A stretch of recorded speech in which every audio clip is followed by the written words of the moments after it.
We've already had nearly 500 measles cases this year. That's a lot more than last year, and it's not even April. Omar Villafranca spoke with a mom in West Texas trying to protect her kids who, like millions of others, are too young to be vaccinated.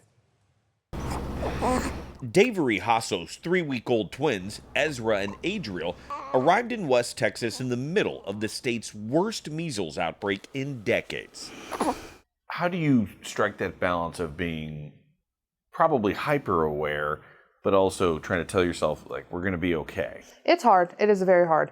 I try to keep myself calm and just like, hey, you know, if it happens, it happens. But taking precautions. 100%. Taking a lot of precautions.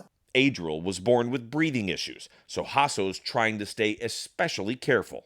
I see you have an air purifier. I have air purifiers all through my house. I have one in my room. I have one in my son's room. I have one in here. I do have concerns as far as going out in public or doing certain things.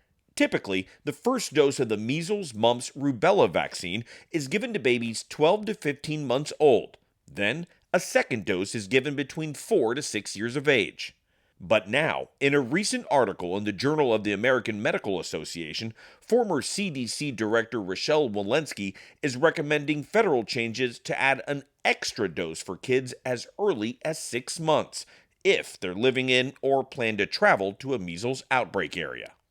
We have generally between 2 and 4 patients in the hospital each day with measles.